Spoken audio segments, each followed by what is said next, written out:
Hello everyone, আসসালামু আলাইকুম। সবাইকে স্বাগত জানাচ্ছি আমাদের আজকের এই স্পেশাল লাইভ ক্লাসটাতে। আজকে আমরা ঢাকা বিশ্ববিদ্যালয় নিয়ে মূলত কথা বলবো, তবে ঢাকা বিশ্ববিদ্যালয়ের এ কিংবা সি ইউনিট নিয়ে না। আজকে আমরা কথা বলবো ঢাকা বিশ্ববিদ্যালয়ের বি ইউনিট নিয়ে। বি ইউনিট, বি ফর কেউ বলে ব্যাকআপ, কেউ বলে বিতে বিকল্প, বিতে আরো অনেক কিছুই হয়। তো আজকে আমরা ঢাকা বিশ্ববিদ্যালয়ের বি ইউনিটে কিভাবে ভর্তি হতে হয় বা বি ইউনিটে চান্স পাওয়ার জন্য কি কি করতে হয় সেটা নিয়ে কথা বলবো। কথা বলার জন্য আজকে তোমাদের মাঝে আমরা উপস্থিত হয়েছি। আমার নাম ফারহান সাকিব। আমি তোমাদের মাঝে আজকে এই পুরো প্রোগ্রামটার সঞ্চালক হিসেবে কাজ করবো বলতে পারো, বাট আমি মূলত বাংলা পড়াই তোমাদেরকে। ঢাকা বিশ্ববিদ্যালয়ের বি ইউনিটের যে অ্যাডমিশন কোর্সটা, সেখানেও তোমাদেরকে আমি বাংলা পড়াবো। তার পাশাপাশি আমাদের সাথে আজকে আছে ফার্সিমও তোমাদেরকে বাংলা পড়াবে। তোমাদের সাথে আছে দুর্জয় ভাইয়া, এবং আমাদের সাথে আছেন আমাদের দুইজন অভিজ্ঞ শিক্ষক।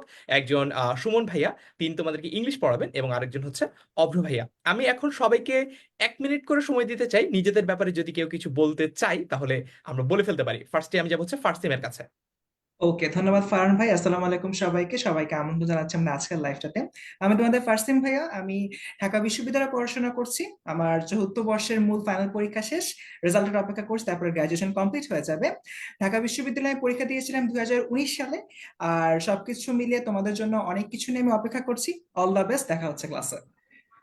ওকে, এরপর আমরা যাই হচ্ছে অভ্র ভাইয়ের কাছে। আসসালামু আলাইকুম সবাইকে। আমি শরীফুল ইসলাম অভ্র। আমি 10 মিনিট স্কুলে সাধারণ জ্ঞান ক্লাস নেই। আমি পড়াশোনা করেছি ঢাকা বিশ্ববিদ্যালয়ে। আর আমি অনেকদিন ধরেই পড়াচ্ছি। অলমোস্ট 18 বছর হয়ে গেল আর কি। সো তোমরা আমার 18th ব্যাচ। তো দেখা হবে সবার আচ্ছা, সাথে ক্লাস। আজকের ক্লাসটা যারা দেখছে অনেকের হয়তো বা মূল বয়সের চেয়েও অভ্র ভাইয়ের এক্সপিরিয়েন্সের ইয়ারটা বেশি। অল রাইট, তারপর হচ্ছে আমরা দুর্জয়ের কাছে যাই। ওকে, আমি হচ্ছে নাইম দুর্জয় 10 মিনিট স্কুলে গত 4 থেকে 5 বছর আছি, প্লাস পড়াচ্ছি 4 থেকে 5 বছর ঢাকা বিশ্ববিদ্যালয়ের 2019-20 সেশনের। অর্থাৎ আমি যে বছর পরীক্ষা দেই ওই বছর থেকে মেইনলি ঢাকা বিশ্ববিদ্যালয়ের রিটেন পার্টটা শুরু হয় ভর্তি পরীক্ষায়। সো এটা নিয়ে আমরা কথা বলবো ইনশাআল্লাহ। আচ্ছা, তার মানে বোঝা গেল যে রিটেন স্পেশালিস্ট আমাদের। আমরা যারা আমরা আজকে সেশনটাতে আসছি তারা রিটেনটা আসলে পাই নাই, দুর্জয় পেয়েছে। তো দুর্জয়ের কাছ থেকে তোমরা কিন্তু প্রশ্ন করে জেনে নিতে পারো রিটেন সম্পর্কিত যে কোনো কিছুর উত্তর। তারপর আমরা যাই হচ্ছে সুমন ভাইয়ের কাছে। আসসালামু আলাইকুম এভরিওয়ান। আশা করি সবাই অনেক অনেক ভালো আছো। আমি সুমন ভুইয়া। আমি ঢাকা বিশ্ববিদ্যালয়ে ভর্তি পরীক্ষা দিয়েছিলাম 2007-8-এ, মানে অনেক বছর, অলমোস্ট 16 ইয়ার্স। আজকে আমরা ঢাকা বিশ্ববিদ্যালয়ের বি ইউনিটের প্রিলি এবং রিটেন, এমসিকিউ এবং দুটা নিয়ে আলোচনা করব। এতটুকুই, তাহলে আমরা পরে আবার আসছি। হ্যাঁ, অল রাইট, তার মানে আমরা খুব ছোট্ট করে কিন্তু সবার পরিচয়টা জেনে নিলাম। তোমাদের আজকে মেন্টর হিসেবে যারা যারা আছেন, তোমরাও একটু আমাদেরকে কমেন্ট করে লিখে জানাও যে তোমরা কে কোন কলেজ থেকে এই বছর এইচএসসি পরীক্ষায় মানে পরীক্ষাটা দিচ্ছিলে আর কি। পুরোপুরি পরীক্ষাটা তো হয় নাই, খুবই এক্সট্রা অর্ডিনারি একটা সিচুয়েশন। একদম পরীক্ষা যে কিছুই হয় নাই তাও না, আবার যে পুরোপুরি হয়েছে তাও না। অর্থাৎ অন্যান্য ব্যাচগুলোর সাথে তোমাদের কিন্তু একটা দৃশ্যত পার্থক্য রয়েছে। এই পার্থক্য ব্যাপারগুলো নিয়ে আমরা কথা বলবো। সাথে পাশাপাশি তোমাদের যে কোনো প্রশ্ন থাকলে, যেমন অনেক বেশি প্রশ্ন একটা জিনিস নিয়ে আসে, ভাইয়া পড়ালেখার ট্র্যাকে ব্যাক করবো কিভাবে, অনেকদিন পড়ালেখার মধ্যে নাই, পড়তে বসলে টেবিলে বসলে মন বসে না, ইত্যাদি আরো অনেক কথা। সবকিছু নিয়ে আমরা আলোচনা করব। তোমরা তোমাদের যে কোনো প্রশ্ন আমাদেরকে লিখে জানাও। আর প্রশ্নগুলোর উত্তর পাওয়ার জন্য আমার কাছে একটা খুবই চমৎকার টেকনিক আছে, সেটা একটু তোমাদেরকে বলে নেই। আমাদের এই লাইভ সেশনটা যেহেতু 40 থেকে 45 মিনিট হবে, হয়তোবা আমরা সবগুলো টপিক কভার করতে পারবো না, হয়তোবা আমরা তোমাদের সবার সব প্রশ্নের উত্তর দিতে পারবো না। ইন দ্যাট কেস তুমি যেটা করতে পারো, আমাদের এই লাইভ ক্লাসটা শেয়ার করে তার ক্যাপশনে তোমার প্রশ্নটা লিখতে পারো। তাহলে পরবর্তীতে লাইভ ক্লাসটা শেষ হয়ে গেলেও আমরা তোমার শেয়ার দেওয়া ওই লাইভের কমেন্টে গিয়ে আমরা কিন্তু লিখিয়ে জানিয়ে আসতে পারবো তোমার যে প্রশ্নটা, সেটা স্পেসিফিক উত্তর। তো সবাই একটু লাইভ ক্লাসটা শেয়ার দিয়ে দাও, শেয়ার দিয়ে আমাদেরকে কমেন্টে লিখে জানাও ডান। তাহলে আমরা আমাদের সেশনটা এগোতে পারি। আমরা প্রথমে আজকে কথা বলবো গত বছর ঢাকা বিশ্ববিদ্যালয়ে ভর্তি পরীক্ষায় কোন কোন জিনিসগুলো আমাদের কাজে লেগেছিল সেগুলো নিয়ে, অর্থাৎ মিনিমাম রিকোয়ারমেন্ট গুলো কি কি ছিল, ইত্যাদি ইত্যাদি ইত্যাদি, যে সকল ইনফরমেটিভ ব্যাপার স্যাপার আছে সেগুলো নিয়ে কথা বলবো। প্রথমে আমরা ভর্তি জিজ্ঞাসা 2024-এ প্রথমে যাই হচ্ছে ফার্সিমের কাছে। ফার্সিম তোমাদেরকে এই ব্যাপারগুলো এক্সপ্লেইন করবে। তার পাশাপাশি তোমাদের যদি স্পেসিফিক কোনো প্রশ্ন থাকে সেটা আমাদেরকে লিখে জানাও তোমরা কমেন্ট সেকশনে। ওকে, ধন্যবাদ ফারহান সাকিব ভাই। তো আমি শুরুতেই তোমাদেরকে যে জিনিসটা বলতে চাচ্ছি, ঢাকা বিশ্ববিদ্যালয়ে আসলে 2019 সালের আগের সময়গুলোতে শুধুমাত্র এমসিকিউর উপরে এক্সাম হতো। বাট প্রেজেন্ট টাইমে কিন্তু এমসিকিউর পাশাপাশি রিটেনটাকে অনেক বেশি জোর দেওয়া হচ্ছে। তো আমি যদি মূল এক্সামের কথা বলি, মূল এক্সামে এমসিকিউ এবং রিটেন ওটাতে যেরকম গুরুত্ব আরোপ করতে হয়, বাট তার আগে আমাদের কিন্তু কিছু রিকোয়ারমেন্ট থাকে। যেটা হচ্ছে কি আমাদের এইচএসসি জিপিএ কত আসছে এবং এসএসসি তে আমরা কিরকম রেজাল্ট করেছি। আমরা স্ক্রিনে স্পষ্ট দেখতে পাচ্ছি মানবিক শাখার জন্য, সেটা মাদ্রাসা শিক্ষা বোর্ড সহ অনেকেই আছো যে মাদ্রাসা থেকে আলিম কমপ্লিট করে এসে ঢাকা ইউনিভার্সিটিতে ভর্তি পরীক্ষা দাও, তো সকলের জন্যই চতুর্থ বিষয় সহ, এখানে ফোর্থ সাবজেক্ট বলতে অনেকের সায়েন্স ব্যাকগ্রাউন্ডের, কারো বায়োলজি থাকে, কারোর হচ্ছে গিয়ে আমাদের হায়ার ম্যাথ থাকে, পরীক্ষায় প্রাপ্ত জিপিএর যোগফল ন্যূনতম 7.50 হতে হবে। তার মানে তোমার এসএসসির যে জিপিএটা এবং এইচএসসির যে জিপিএটা উভয় মিলিয়ে 7.5 হতে হবে। ফর এন এক্সাম্পল, তুমি হচ্ছে এসএসসি তে জিপিএ 3.50 পেলে, আর তুমি এইচএসসি তে এসে জিপিএ 4 পেলে, দুটা যোগ করি 3.5 আর 4, তাহলে কিন্তু আমার 7.5 হয়ে যাচ্ছে। তো এই জায়গাটা কিন্তু আমাদের মাথায় রাখতে হচ্ছে। বাট এখানে আরো একটা ছোট্ট বিষয় আছে, মাধ্যমিক এবং উচ্চ মাধ্যমিক উভয় জায়গায় আমার অবশ্যই ন্যূনতম জিপিএ 3 থাকতে হবে। অর্থাৎ তুমি যদি 3-এর নিচে পাও, সাপোজ 2.50 পেলে, তাহলে কিন্তু বিষয়টা হবে না। একইভাবে ব্যবসা শিক্ষা বিভাগের জন্য তোমার হচ্ছে গিয়ে একই ধরনের সিস্টেম, তোমার হলো গিয়ে এসএসসি এবং এইচএসসি মিলিয়ে ন্যূনতম জিপিএ অবভিয়াসলি তোমার 7.5 হতে হবে, এবং এসএসসি অথবা এইচএসসি তে অ্যাটলিস্ট তোমার জিপিএ 3 পেতে হবে, তা না হলে কিন্তু আলটিমেটলি হবে না। 3 এর নিয়ে যদি হয় তাহলে কিন্তু সমস্যা হয়ে যাবে।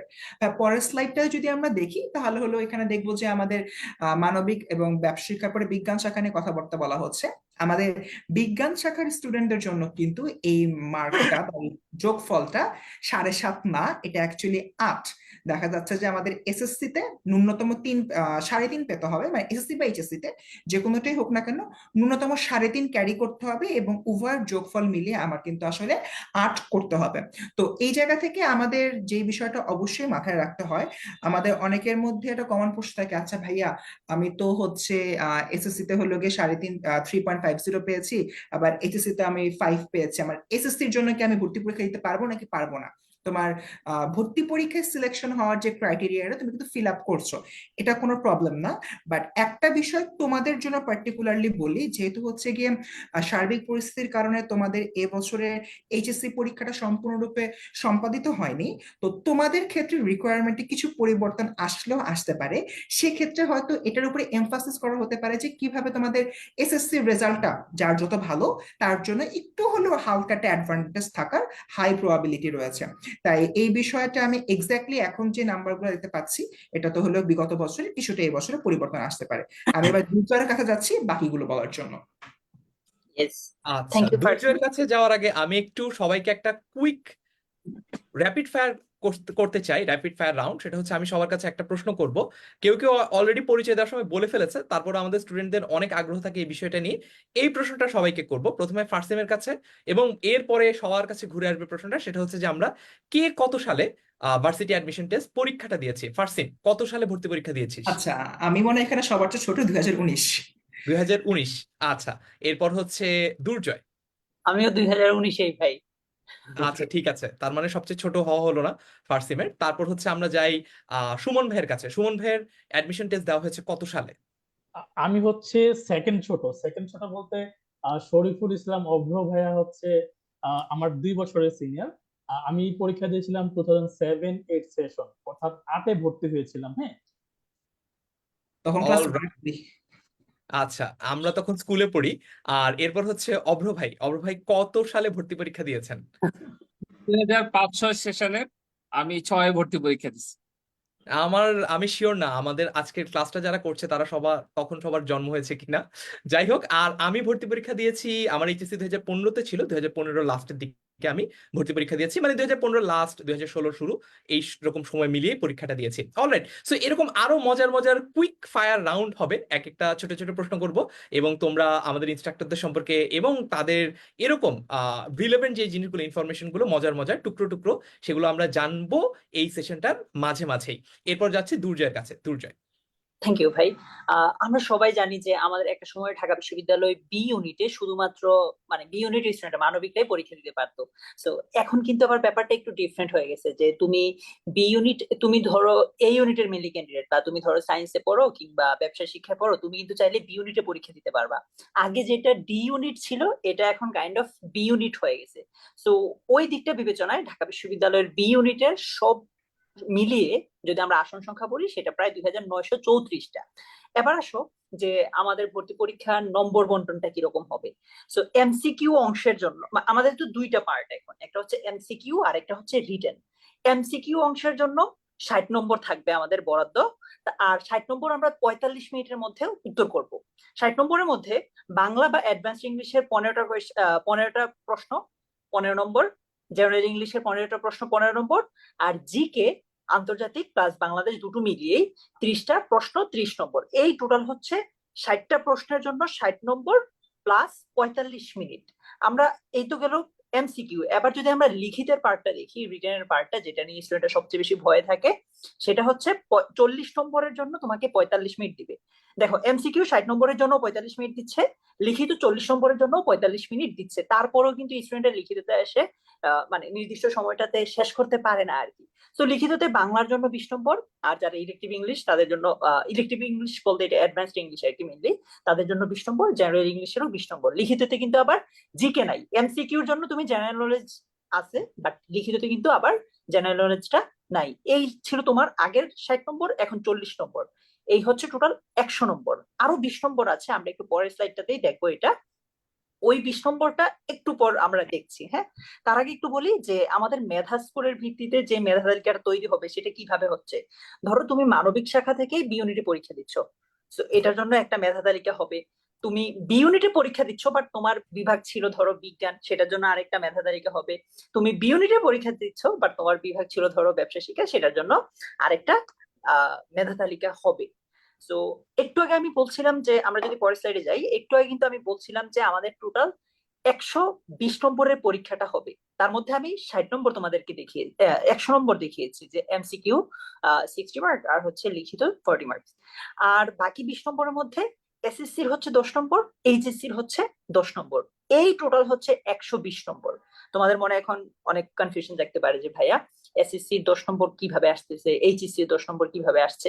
আমরা এটাও একটু পরে দেখিয়ে দিচ্ছি। আমরা দেখো তোমার এসএসসির যে জিপিএটা আছে সেটার সাথে 2 গুণ করলে যত হয় অত হচ্ছে তোমার নম্বর। ধরো তুমি এসএসসি তে জিপিএ 5 পেলে, 5 এর সাথে 2 গুণ করলে হবে 10, তার মানে তুমি 10-এ 10 পাচ্ছ। এইচএসসিটা তো এখন আমরা ভালো বলতে পারছি না, এটা নিয়েও ফারহান ভাই আসছে দিয়ে তোমাদের সাথে কথা বলবেন। সো এই সব মিলিয়েই হচ্ছে আমাদের 120 নম্বরের পরীক্ষাটা। আর একটা জিনিস এখানে দেখো, এমসিকিউ অংশে যারা পাশ করবে তাদের মধ্যে থেকে বি ইউনিটের নির্ধারিত আসন সংখ্যা সর্বোচ্চ 5 গুণ শিক্ষার্থীর লিখিত অংশের উত্তরপত্র মূল্যায়ন করা হবে। ধরো এমসিকিউতে যতজন পাশ করছে তার মধ্যে সিট, এই যে আমরা দেখলাম 2900+ সিট, 2900-র সাথে 5 গুণ করলে যতটা হয় অত গুণ খাতা মেনলি দেখা হবে। তারপর সিরিয়াল অনুযায়ী যে ফার্স্ট হবে সেকেন্ড হবে ওইভাবে মূলত বিভাগ দেওয়া হবে আর কি। ঠিক আছে, ওকে। অল আমরা রাইট, সো দুর্জয়ের কাছ থেকে আমরা কিন্তু শর্টে জেনে নিলাম একদম কিভাবে তোমাদের মার্ক ডিস্ট্রিবিউশনটা হয়, বা কিভাবে কিভাবে নম্বর বন্টন করা হয়, এবং কিভাবে আসলে মেধা তালিকাগুলো করা হয়। বি ইউনিটে সবাই পরীক্ষা দিতে পারে, সায়েন্সের হও কিংবা কমার্সের হও কিংবা আর্টসের হও, সবাই তোমরা পরীক্ষা দিতে পারবা, কিন্তু সবার কিন্তু মেরিট লিস্টটা আলাদা হবে। অর্থাৎ সায়েন্সের লিস্টটা আলাদা হবে, কমার্সের লিস্টটা আলাদা হবে, আর্টসের লিস্টটা আলাদা হবে। সায়েন্সের সাথে কিন্তু সত্যি কথা বলতে আর্টসের একজন স্টুডেন্টের ডিরেক্ট কম্পিটিশন হয় না। একই প্রশ্নে তুমি পরীক্ষা দিচ্ছ, কিন্তু তোমার যেই মেধা তালিকাটা সেটা আলাদাই হচ্ছে। এবং প্রত্যেকটা ইউনিট থেকে, অর্থাৎ সায়েন্সের জন্য সিট আলাদা করা, কমার্সের জন্য সিট আলাদা করা, আর্টসের জন্য সিট আলাদা করা। এই জন্য আসলে ভয়ের কোনো কারণ নাই যে আমার সাথে তো একটা সায়েন্সের স্টুডেন্টও কম্পিট করছে, এটা নিয়ে ভয়ের কোনো কারণ নাই। এটা একদমই অমূলক একটা দুশ্চিন্তা। এইবার আমাদের পরের যে র্যাপিড ফায়ার রাউন্ড সেটার জন্য যাব, সেটা হচ্ছে আমরা সবাই একটা করে বই রিকমেন্ড করবো নিজের রিলেভেন্ট সাবজেক্টের। প্রথমে যাই হচ্ছে আমি ফার্সিমের কাছে। ফার্সিম, বাংলা একটা স্টুডেন্টকে যদি তুই যে কোনো একটা বই রিকমেন্ড করতে বলিস, তুই কোনটা বলবি? আর একটা ডিসক্লেইমার দিয়ে দেই, আমরা নিজেদের প্ল্যাটফর্মের বাইরের বইয়ের নাম বলবো, দেখি আমরা একটু নিউট্রালি বলি বইয়ের নাম। আচ্ছা, ফার্সিম। ওকে, থ্যাংক ইউ ভাই। যদি নিজেদের প্ল্যাটফর্মের বাইরে বলতে হয় আমি অবশ্যই সাজেস্ট করবো ধ্রুব বইটা, এটা অনেক বেশি ভালো বাংলা ফার্স্ট পেপার এবং সেকেন্ড পেপারের জন্য। অলরাইট, একটা বই, কিন্তু সবাই একটা বই রিকমেন্ড করতে পারবো, ঠিক আছে। তারপর আমি যাব হচ্ছে সুমন ভাইয়ের কাছে। ইংরেজির জন্য সুমন ভাই একটা বই যদি বলেন, কোন বইটা? আচ্ছা, বেসিক্যালি আমরা যেহেতু মানবিক অর্থাৎ বি ইউনিট নিয়ে কথা বলছি, বি ইউনিটে ইদানিং কালে অর্থাৎ গত 6-7 বছর যাবত ওদের টেক্সট বই থেকে কোশ্চেন আসে। তো টেক্সট বইয়ের পাশাপাশি আমরা যদি গ্রামার পার্টের জন্য কোনো একটা বই রাখতে চাই, সেটা হচ্ছে বাংলাদেশের কোনো বই না আসলে সেটা হচ্ছে ইংরেজি রাইটার একটা বই। বইটার নাম হলো ক্লিফ স্টোফেল, CLIFF ক্লিফ স্টোফেল। এটা হচ্ছে আমার কাছে এই কারণে বেটার মনে হয় যে এটা একেবারে বেসিক থেকে শুরু করে অ্যাডভান্স লেভেল পর্যন্ত আছে। So my suggestion goes for cliffs স্টোফেল।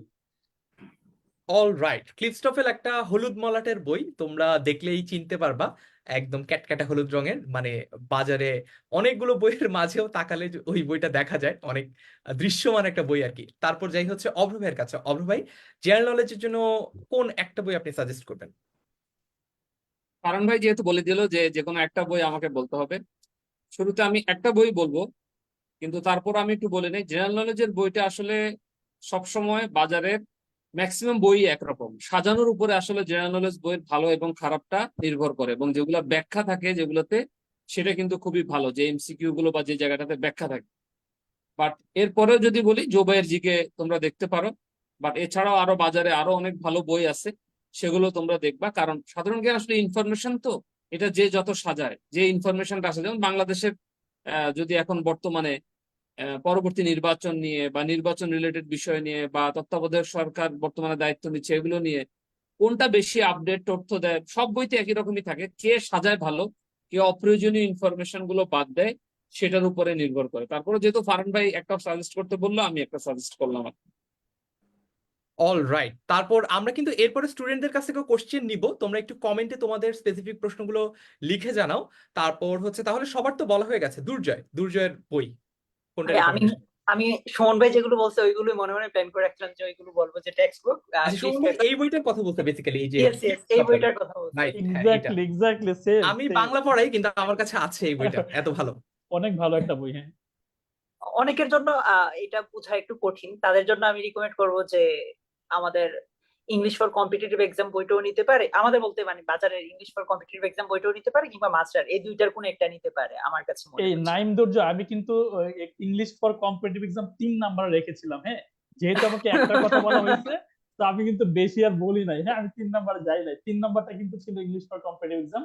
আমি যারা বলে হচ্ছে ইংলিশ টু ইংলিশ মানে বুঝতে অনেকে মানে স্ট্রাগল করে, তাদের জন্য বাংলাটা ইংলিশ ফর কম্পিটিটিভ এক্সাম অথবা মাস্টার বেটার। ইয়েস ভাই, এগ্রিড আপনার সাথে।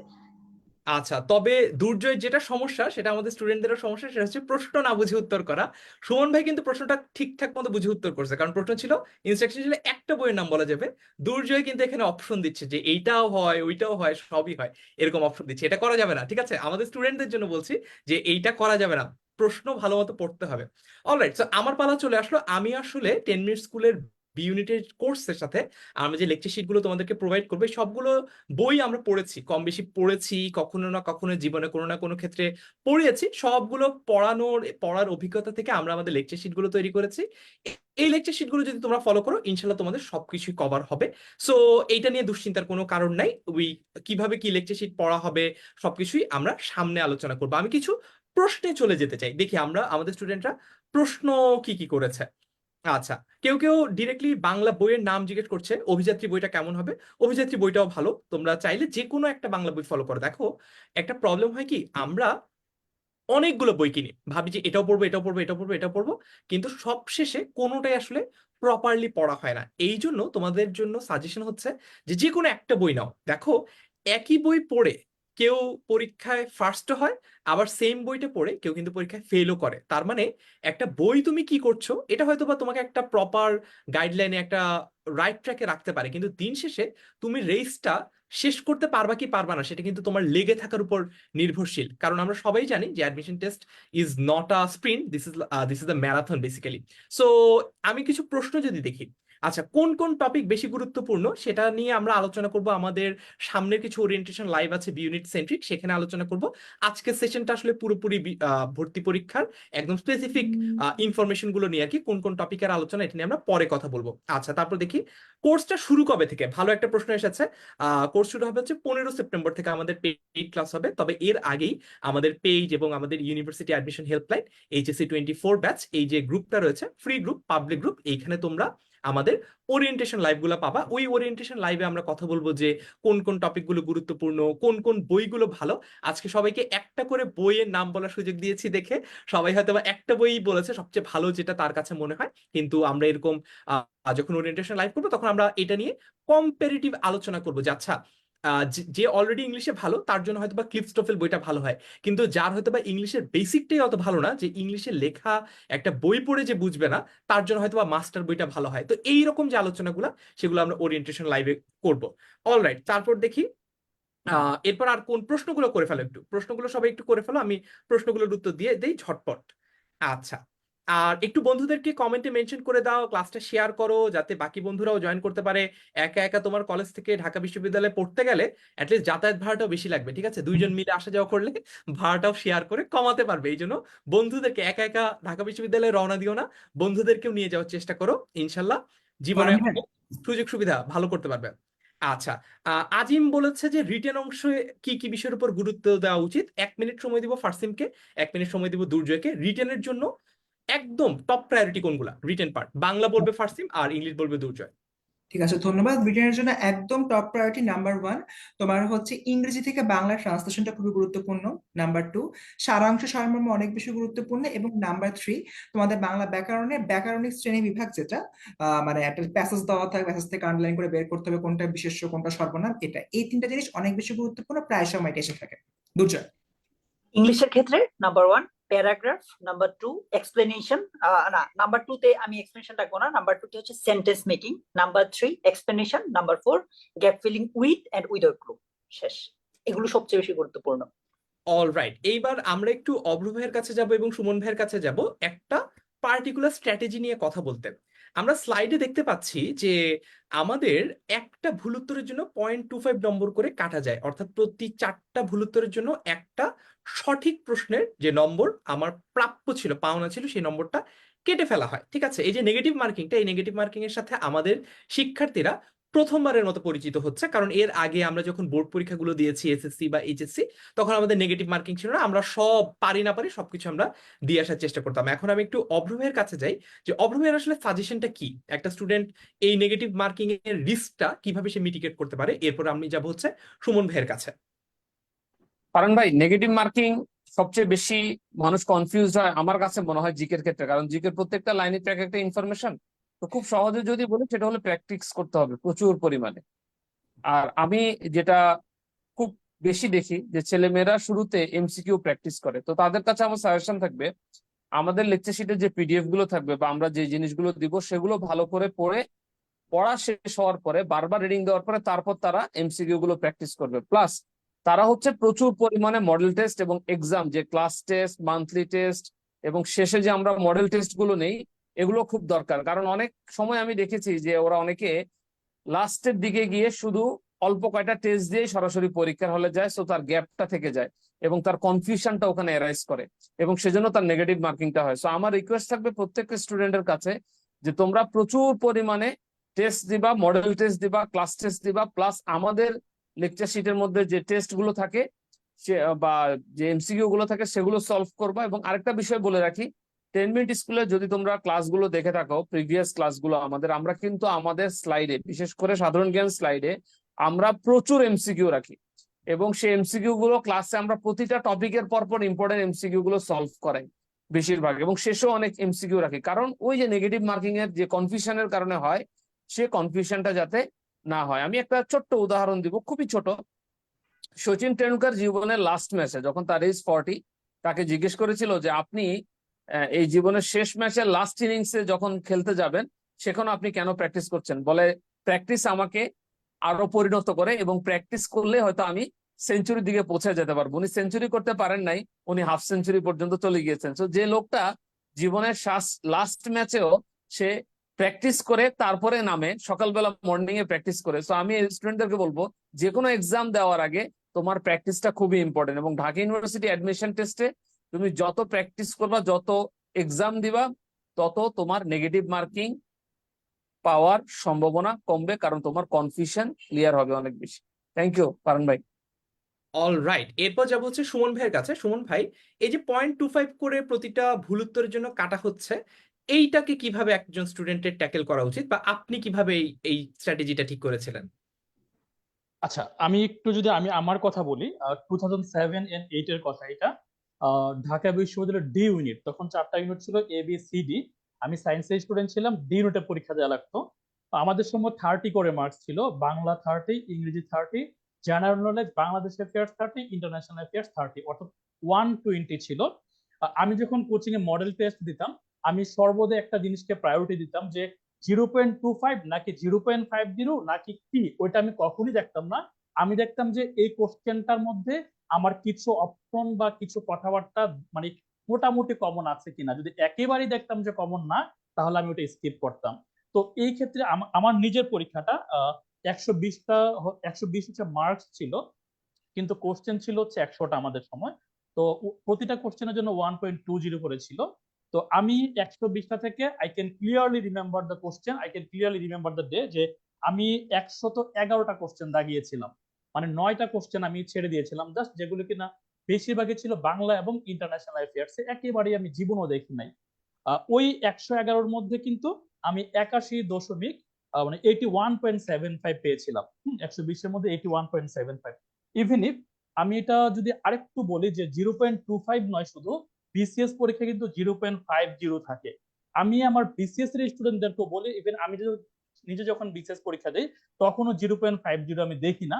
আমি দেখি যে এই প্রশ্নটা আমার একেবারেই আনকমন কিনা, জীবনও দেখি নাই, সো আমি ওই কোশ্চেনটা টাচ করি না। আর যদি ওই কোশ্চেনটা একটা অপশন আমার কাছে মনে হয় যে বাদ দেওয়া যাবে, তার মানে কিন্তু আমি 75% মোটামুটি শিওর যে এটা আমার অ্যান্সার হইতে পারে। সো এটা কখনই আমরা করবো না যে আমি তো নেগেটিভ খেয়ে যাবো, সো আমি দাগাবো না, এটা করা যাবে না। তোমাকে সর্বোচ্চ পরিমাণে দাগাইতে হবে। 120 থেকে 120টা কোশ্চেনই দাগানো উচিত। বা এখন যতটা কোশ্চেন থাকে, এখন তো এমসিকিউ তো 60 থাকে, আমি সবসময় রেকমেন্ড করবো যে অবশ্যই ফুল কোশ্চেন মানে 60টা কোশ্চেনই দাগানো উচিত, ইন মাই অপিনিয়ন। এটা হচ্ছে আমার 16 বছরের এক্সপিরিয়েন্স বলে। থ্যাংক ইউ ফারহান ভাই। অলরাইট, তার মানে আমরা কিন্তু জেনে নিলাম দুইজন আমাদের অভিজ্ঞ মেন্টরদের কাছ থেকে যে আসলে এই যে 0.25 এর ব্যাপারটা, এটাকে কিভাবে ট্যাকেল করা যায়। তো তোমাদের অনেক চমৎকার চমৎকার প্রশ্ন আমরা কমেন্টে পাচ্ছি, তোমরা কমেন্টগুলো করতে থাকো। আমি তোমাদের রিলেভেন্ট যে প্রশ্নগুলো এগুলো আমাদের যে টিচার যখন বলছেন তখন তার কাছে আমি প্রেজেন্ট করব। এরপর এই পার্টটা যদি একটু দুর্জয় বলিস। আচ্ছা, ঠিক আছে ভাই।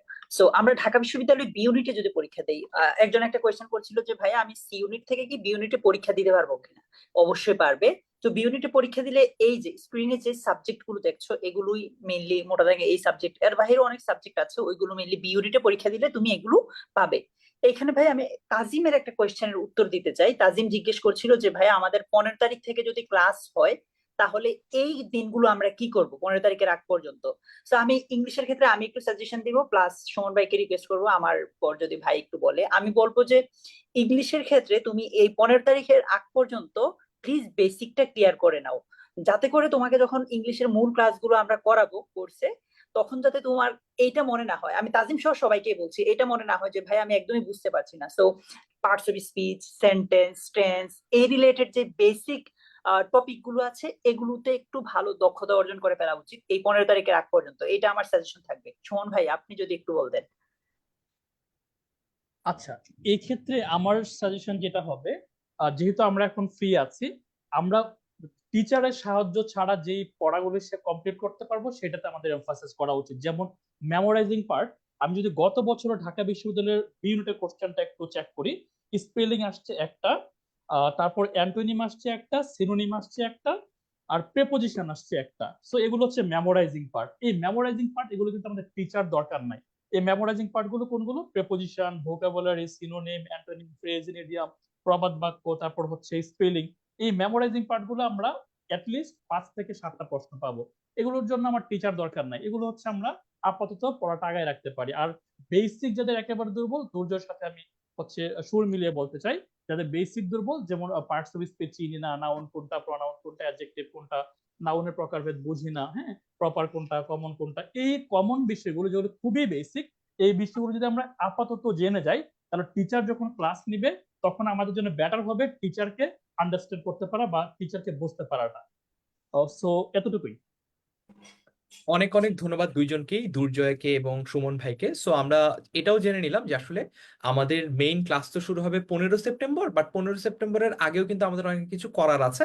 একটা জিনিস একটু গুরুত্বপূর্ণ সবাইকে মনে করিয়ে দেই, আমরা অনেক দিন ধরে পড়ালেখার মাঝে নাই, পড়ালেখা থেকে অনেক দূরে, এই জন্য একটু পড়ালেখাটা স্টার্ট করে দিতে হবে। একদম 15 তারিখ যখন তোমাদের পেইড কোর্সটা বা পেইড ক্লাসগুলো শুরু হয়ে যাবে, তখন আসলে আর দম ফেলারও ফুরসত পাবা না। এই জন্য, এবং বিশ্বাস করো, ভয় দেখাচ্ছি না, বাস্তবতা তোমাদেরকে একটু বুঝিয়ে দিচ্ছি।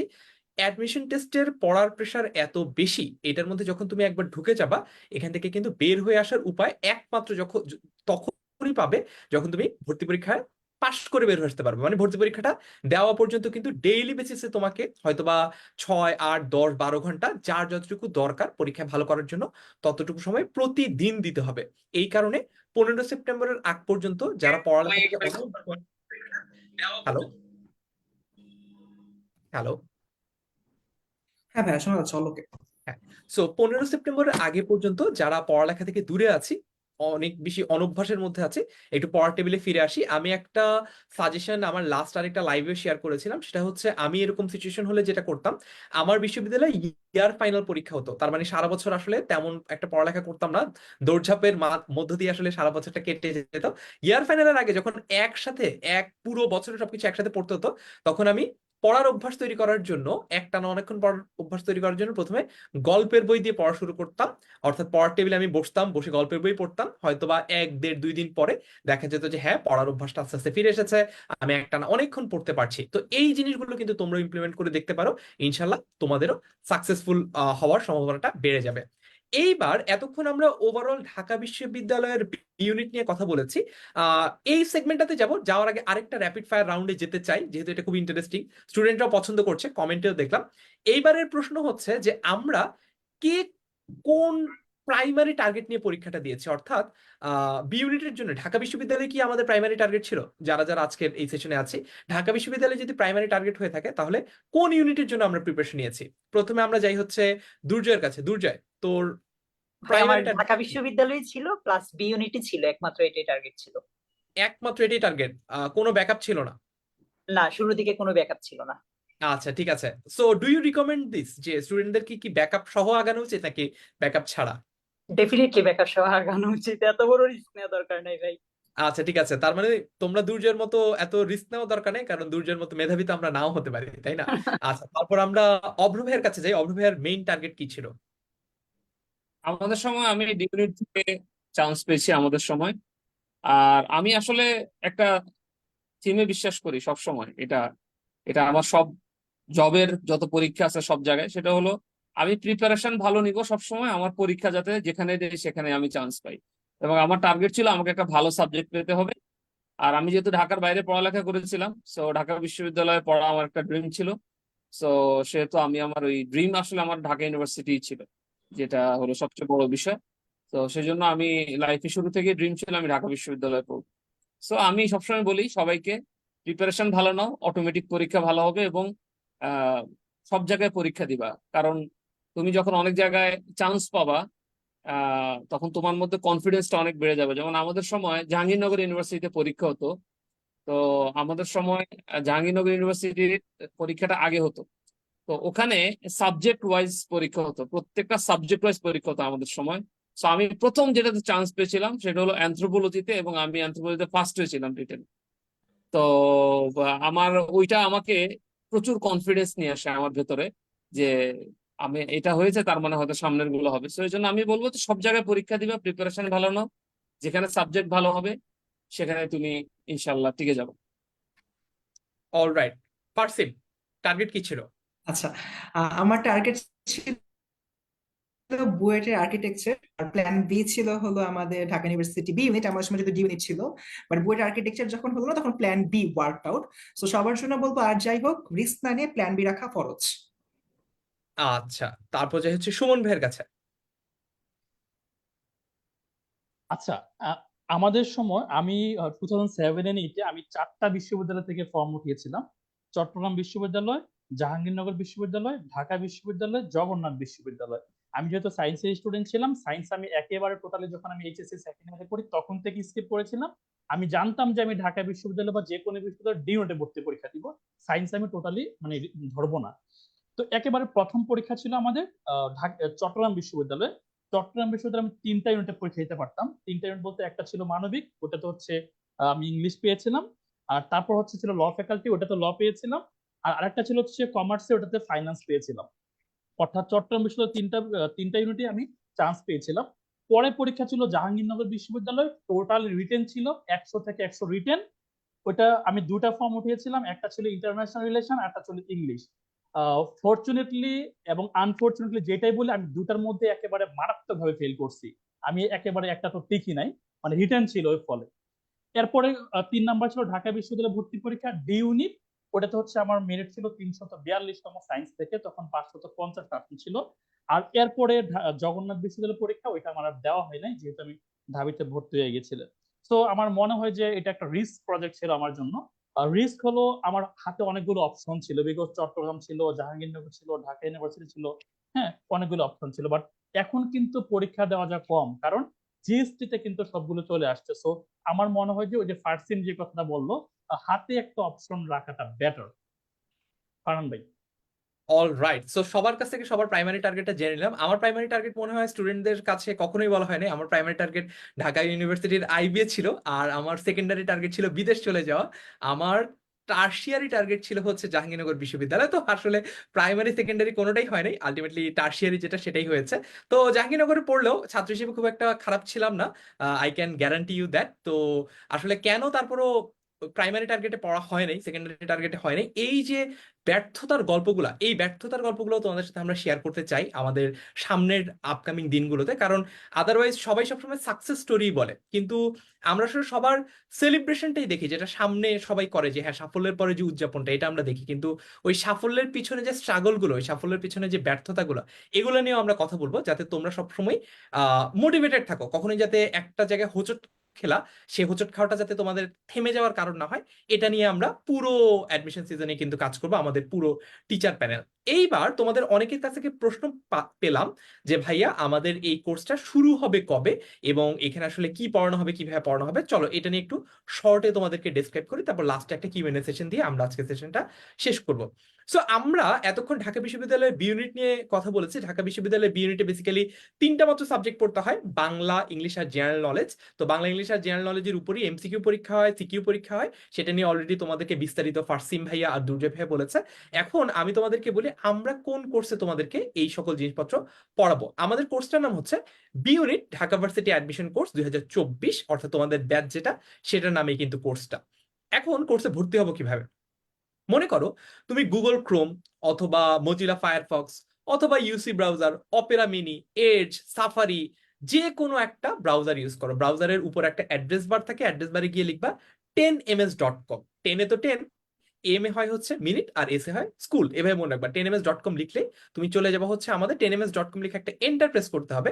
মোবাইলেও একই রকম, এন্টার প্রেস করলে তুমি চলে আসবা আমাদের এই যে ওয়েবসাইটটা, এই ওয়েবসাইটে এখানে দেখবা যে সিক্স থেকে 12 স্কিলস ভর্তি পরীক্ষাতে ক্লিক করলেই তোমরা কিন্তু আমাদের ভর্তি পরীক্ষা সংক্রান্ত যে সকল কোর্সগুলো রয়েছে সেগুলোর মধ্যে চলে আসতে পারবা। আর আরো সহজ উপায় আছে, এখানে একটা সার্চ বার দেখা যাচ্ছে একদম বামে, 10 মিনিট স্কুলের লোগোর পাশে একটা সার্চ বার। এখানে যদি তোমরা তোমাদের ব্যাচের যে নাম্বারটা 2024 অর্থাৎ 24, এটা যদি লিখো, তাহলে তোমরা আমাদের 24 সংক্রান্ত যত কোর্স আছে সেগুলো তোমরা দেখতে পাবা। এরপরে এইখানে যদি তুমি দেখো অনেকগুলো কোর্স রয়েছে। বি ইউনিট সেকেন্ড টাইমার এটা 2023 ব্যাচের জন্য। এছাড়া বাকি যে কোর্সগুলো রয়েছে, medical, Dhaka varsity A unit, Dhaka varsity B unit, Dhaka varsity C unit, সবগুলোই কিন্তু 2024 ব্যাচের জন্য, অর্থাৎ তোমাদের জন্য। তো তুমি ঢাকা বিশ্ববিদ্যালয়ের বি ইউনিটের উপর ক্লিক করলা। ক্লিক করার পরে তুমি কিন্তু চলে আসবা আমাদের এই যে প্রোডাক্ট ডেসক্রিপশন পেজ বা পিডিপি আমরা বলি, এইখানে চলে আসবা। এইখানে টোটাল প্রাইসটা হচ্ছে 3500 টাকা, কিন্তু এখনো ক্লাস শুরু হওয়ার আগ পর্যন্ত একটা ডিসকাউন্ট আছে।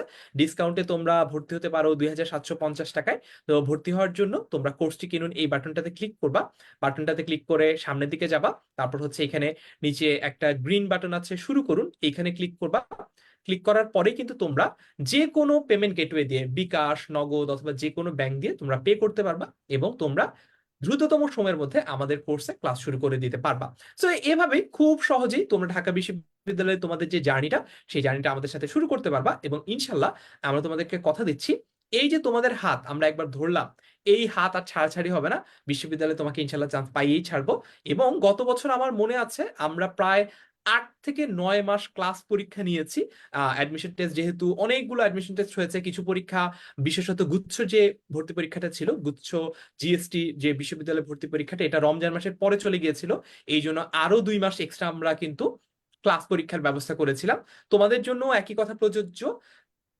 কোর্স শেষ বা ক্লাস শেষ, খোদা হাফেজ, 10 মিনিট স্কুল এই নীতিতে বিশ্বাস করে না। যতদিন পর্যন্ত তোমাদের প্রয়োজন আমরা তোমাদের পাশে সর্বোচ্চ রকম ভাবে থাকার চেষ্টা করব। সো আমাদের লাস্ট দিকে চলে এসেছি আমরা। এইবার যদি তোমাদের কোনো প্রশ্ন থাকে, সেই প্রশ্নগুলো তোমরা আমাদেরকে কমেন্টে লিখে জানাও, আমরা ঝটপট তার উত্তরগুলো দিয়ে দিব। আর যদি এই সেশনের পরেও তোমাদের কোনো প্রশ্ন থাকে কোর্স নিয়ে, কোর্সের ক্লাস নিয়ে, টিচারদেরকে নিয়ে বা অন্য যে কোনো কিছু নিয়ে, তোমরা যে কোনো সময় কল করতে পারো 16910 এই নম্বরে। এখন আমি কয়েকটা প্রশ্ন যদি তোমাদেরকে একটু একটু দেখি। আজকের সেশনে অনেক গুরুত্বপূর্ণ জিনিস আলোচনা হয়েছে। তোমরা একটু ক্লাসটা যদি শেয়ার করো তোমাদের নিজেদের টাইম লাইনে, তোমাদের বন্ধুরা তো দেখতে পারবেই, তার পাশাপাশি তোমরাও কিন্তু পরবর্তীতে আবার এই সেশনটা আরেকবার দেখে নিতে পারবা। যেমনটা কিনা আমাদের কোর্সের ক্ষেত্রেও প্রত্যেকটা লাইভ ক্লাসের রেকর্ডেড ভার্সন থাকবে। এই জন্য একটা লাইভ ক্লাস কোনো কারণে যদি মিস হয়ে যায়, ঘাবড়ানোর বা দুঃখ পাওয়ার কোনো ব্যাপার নাই। পরবর্তীতে আবারও ওই লাইভ ক্লাসটার রেকর্ডেড ভার্সন তুমি দেখে নিতে পারবা। আবার এমন যদি হয় যে আচ্ছা, আমি একদম অ্যাডমিশন সিজনের প্রিপারেশনের শুরুতে আমি একটা ক্লাস করেছিলাম, 3 মাস 6 মাস পরে পরীক্ষা দেওয়ার আগে আমি ওই ক্লাসটা সম্পর্কে ভুলে গেছি, ওই টপিকটা আরেকবার রিভাইজ করা দরকার, তখনও কিন্তু এই রেকর্ডেড ক্লাসটা তুমি কাজে লাগাতে পারবে। আমাদের এই কোর্সটার এক্সপায়ারি ডেট থাকবে একদম তোমার শেষ যে অ্যাডমিশন টেস্টটা, সেই অ্যাডমিশন টেস্ট পর্যন্ত। এইবার যদি একটু প্রশ্ন তোমাদের দেখি। আচ্ছা, জিএসটি বা গুচ্ছ নিয়ে আলাদা করে এই সেশনে আমরা কিছু বলছি না, কারণ জিএসটি বা গুচ্ছ নিয়ে টোটালি আলাদা লাইভ হবে আজকে ক্লাসটা, আজকে সেশনটা শুধুমাত্র ঢাকা বিশ্ববিদ্যালয়ের বি ইউনিট নিয়ে। আর তোমাদের যদি স্পেসিফিক কোনো ভাইয়ার কাছে প্রশ্ন থাকে, যে অভ্র ভাইয়ের কাছে প্রশ্ন, দুর্জয় ভাইয়ের কাছে প্রশ্ন, সুমন ভাইয়ের কাছে প্রশ্ন, সেটাও তোমরা একটু আমাদেরকে লিখে জানাতে পারো। আচ্ছা, আহ অগাস্টিন বলেছে যে বি ইউনিটের পাশাপাশি আইবি এর প্রিপারেশন নেওয়া কি রিস্কি কিনা। আমার কাছে মনে হয় এটা একটা বেটার অপশন। আইবি এর পাশাপাশি বি ইউনিটের প্রিপারেশন না নিয়ে বি ইউনিটের পাশাপাশি আইবি এর preparation now. I I hope যে আমি কি মিন করতে চেয়েছি তুমি বুঝতে পেরেছো। তার মানে তোমার প্রাইমারি টার্গেটটা যদি বি ইউনিট হয়, ইনশাল্লাহ বি ইউনিট হবেই। এরপরে গো ফর দ্য এক্সেলেন্স, এরপর তুমি আইবিএ এর জন্য ট্রাই করো। ঠিক আছে, আইবিএ কে প্রাইমারি টার্গেট না ধরে আইবিএ কে সেকেন্ডারি টার্গেট রাখাটা তোমার জন্য প্রেফারেবল হবে। দেন অ্যাগেইন এটা আসলে একজনের সিচুয়েশন আরেকজন কখনোই এভাবে পুরোপুরি জাজ করে বলতে পারে না, কারণ আমি তো জানি না যে তুমি আসলে ম্যাথমেটিক্যাল প্রবলেম কত দ্রুত সলভ করতে পারো, কত নির্ভুলভাবে সলভ করতে পারো। তুমি আসলে ইংলিশের তোমার অবস্থাটা কি একদম বিগিনার লেভেলে নাকি অ্যাডভান্স লেভেলে, এটা তো আমি বাইরে থেকে বলতে পারছি না। এটা তোমার সিদ্ধান্তটা একটু তোমাকেই নিতে হবে। আচ্ছা, পলিন আক্তার জিজ্ঞেস করেছে, ফার্সিমের কাছে যাই, শুধু অনলাইন ক্লাসের উপর নির্ভর করা কি যথেষ্ট হবে কিনা। আচ্ছা, ধন্যবাদ। একটা কথা তোমাদেরকে বলি, সেটা হচ্ছে তুমি অনলাইনে পড়ো অফলাইনে পড়ো, at the end of the day তোমার বাসায় নিজের জন্য যদি একটা সেপারেট স্টাডি আওয়ার না থাকে, তোমার কোনোটাই অ্যাকচুয়ালি কোনো প্রকার কাজ হবে না। সো পড়াটার চাইতে আমি তোমাকে দুইটা বিষয় উপরে জোর দিতে বলবো। নাম্বার ওয়ান, তোমার হচ্ছে বেশি বেশি প্র্যাকটিস করতে হবে নিজে নিজে, এবং নাম্বার টু, নিজের স্টাডি আওয়ারটা একদম পার্টিকুলারলি মেনটেন করতে হবে। ফারহান ভাই, যদি কিছু আপনি অ্যাড করতে চান এখানে। আমার আর খুব বেশি কিছু অ্যাড করার নাই, আমি এরপর পরের প্রশ্নটাতে যাব, কারণ আমরা এখন কিউএনএ সেশনে আছি। দুর্জয়ের কাছে যাই। দুর্জয়ের কাছে একজন জানতে চেয়েছে সে এসএসসি তে 4.44 পেয়েছে, সে কি ঢাকা বিশ্ববিদ্যালয়ে ভর্তি পরীক্ষা দিতে পারবে কিনা। অবশ্যই পারবে, বাট বাকিটা ডিপেন্ড করছে এইচএসসির উপর আর কি। All right. তারপর হচ্ছে একটা প্রশ্ন পেয়েছি, এটাও দুর্জয়ের কাছে যাই, সেটা হচ্ছে যে পরীক্ষা কি শর্ট সিলেবাসে হবে নাকি ফুল সিলেবাসে হবে। ঢাকা বিশ্ববিদ্যালয় একদম ঘোষণা দিয়ে শর্ট সিলেবাসে পরীক্ষা নেয়, তো শর্ট সিলেবাসেই হবে, এতটুকু ভরসা রাখতে পারো ঢাকা বিশ্ববিদ্যালয়ের উপর। All right. এরপরে যাব হচ্ছে অভ্র ভাইয়ের কাছে। অভ্র ভাই, একটা প্রশ্ন আমরা প্রতিনিয়ত পাই, সেটা হচ্ছে যে দিনে কত ঘন্টা পড়তে হবে। আচ্ছা, অ্যাডমিশন টেস্টের জন্য আসলে এখন এটা তোমরা যেহেতু ইউনিভার্সিটি অ্যাডমিশনের জন্য অ্যাটলিস্ট 8 আওয়ার্স তোমাদের পড়াশোনা করতে হবে। বাট আমি একটা বিষয় বলি, সেটা হলো পড়াটা আসলে নিজের উপরে নির্ভর করে। তুমি যতক্ষণ পড়লে, এমন আছে অনেকে হয়তো 8 ঘন্টায় পড়ে কাভার করতে পারে না, তার 12-15 ঘন্টাও পড়া লাগে। অনেকে আছে যে যে 8 ঘন্টা পড়ে সে 6 ঘন্টা পড়লেও কাভার হয়। এটা আসলে অ্যাকচুয়ালি একটা মানুষের নিজের উপর নির্ভর করে। তবে আমার একটা সাজেশন এই ক্ষেত্রে, সেটা হলো তোমরা টাইমটাকে ভাগ করে ফেলো। সকালে যদি 3 ঘন্টা পড়ো, তুমি দুপুরে 1-2 ঘন্টা পড়ো, রাত্রে 3 ঘন্টা পড়ো বা 4 ঘন্টা পড়ো। এবার নিজের টাইমটা ভাগ করে ফেলো, এবং যেটা হলো প্রতিদিন একই টাইম মেনটেন করার চেষ্টা করো। তুমি যদি 8 ঘন্টা পড়ো, ডেইলি 8 ঘন্টা পড়ার চেষ্টা করবো। অনেকে দেখা গেছে যে একদিনে 10 ঘন্টা পড়ে, পরের দিন 3 ঘন্টা পড়ে। সো অ্যাভারেজ করলে দেখা গেছে উইকে আসলে তার পড়াটা কিছুই হয় না। সো প্রতিদিন একটা টাইম মেনটেন করার জন্য ট্রাই করো। আই হোপ সো ভালো কিছু হবে ইনশাল্লাহ। অলরাইট, সো এটা আমরা জেনে নিলাম একটা বহুল জিজ্ঞাসিত প্রশ্ন। সুমন ভাইয়ের কাছে যাই। সুমন ভাইয়ের কাছে প্রশ্ন হচ্ছে যে আমাদের একজন শিক্ষার্থী রেনেসা প্রশ্ন করেছে, বৈপ্লবিক প্রশ্ন, যে what is the first thing I should study for my admission preparation? কি দিয়ে শুরু করবে ও?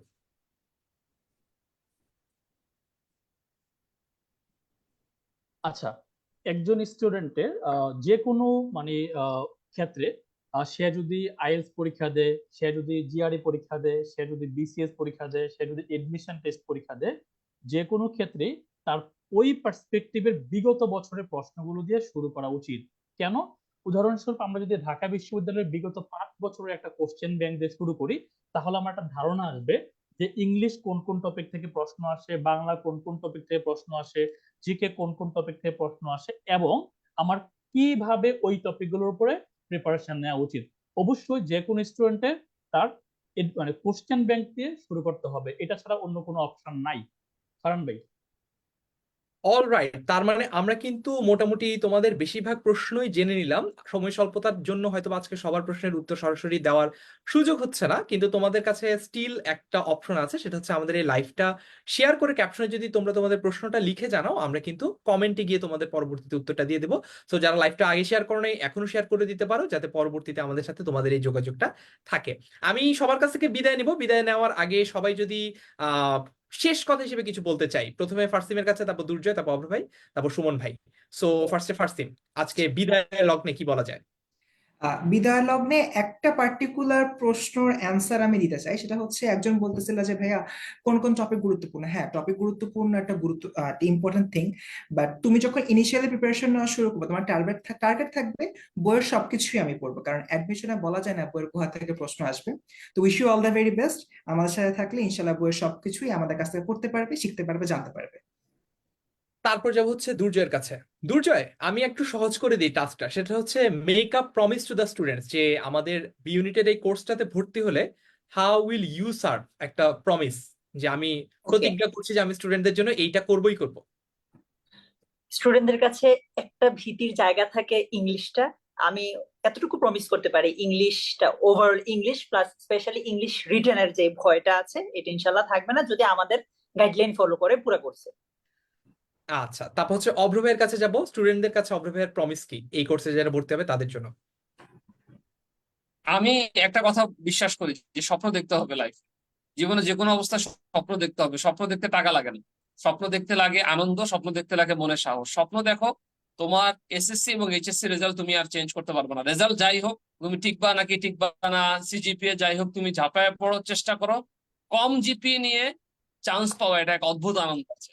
সো আমি মনে করি তোমার সিজিপিএ যাই হোক, ট্রাই করো, ইনশাল্লাহ তুমি চান্স পাবো। আরেকটা বিষয়, আমাদের 10 মিনিট স্কুল, আমরা যারা জিকে ক্লাস নিচ্ছি, আমাদের জিকে ডিপার্টমেন্ট সম্পূর্ণ পড়াগুলো আমরা রেডি করে দেই। তোমরা চোখ বন্ধ করে আমাদের উপর ট্রাস্ট করো, এবং তোমরা অনলাইন ক্লাস ফেথ নিয়ে করতে পারো, কারণ হচ্ছে এটা তোমার টাইম সেভ করবে অনেক বেশি। সো 10 মিনিট স্কুলের সাথে থাকো, সব আমরা রেডি করে দেবো ইনশাআল্লাহ। তুমি শুধু আমাদেরকে সময় দিবা এবং ঠিক মতো বাসায় পড়াশোনা করবা। তারপর যাব হচ্ছে সুমন ভাইয়ের কাছে। সুমন ভাইয়ের প্রমিসটা কি স্টুডেন্টদের জন্য? কারণ ভাই, আপনার একটা কথা খুব ভালো লেগেছে আমার কাছে, সেটা হলো তোমাদের হাত ধরলাম।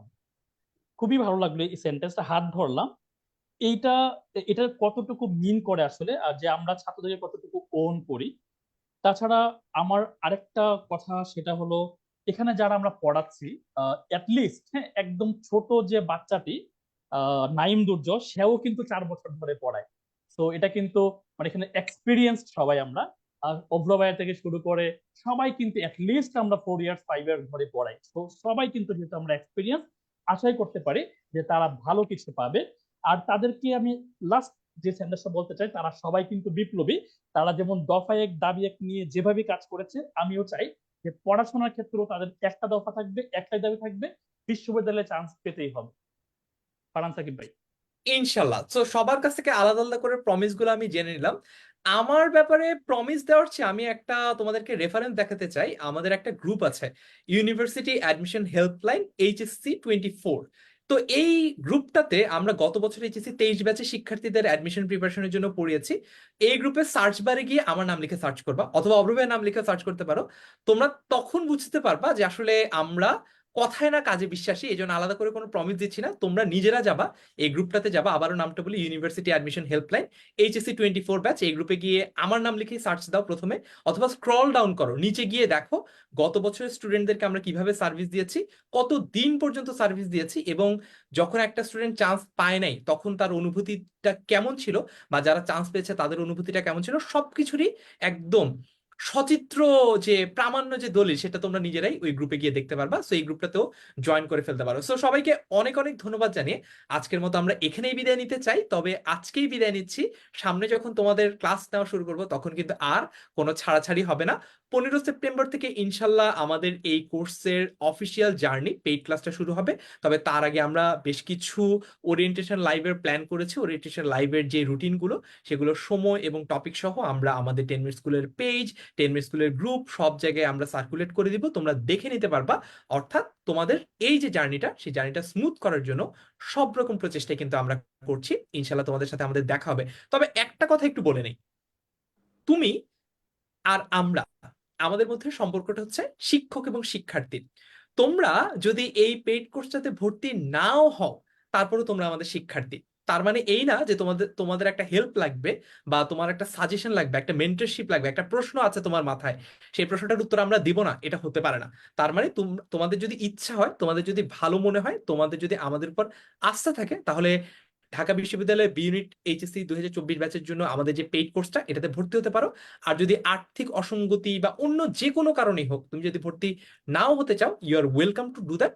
কিন্তু যদি কখনো কোনো প্রশ্ন মাথায় আসে, যদি কখনো কোনো সাজেশন, হেল্প, মেন্টরশিপ ইত্যাদি যা কিছু দরকার হয়, ডোন্ট হেজিটেট। কখনো এটা নিয়ে হেজিটেট করার দরকার নেই যে আমি তো আসলে কোর্সে ভর্তি হই নাই, ফারহান ভাইকে নক দিলে হয়তো বা আমার উত্তর দিবে না। এটা কখনোই হবে না ইনশাল্লাহ। এটাই তোমাদের কাছে আমার শেষ প্রমিস। ইনশাল্লাহ দেখা হবে ক্লাসে। আজকে আমাদের এখানেই বিদায় দিচ্ছি। আসসালামু আলাইকুম, আল্লাহ হাফেজ সবাইকে।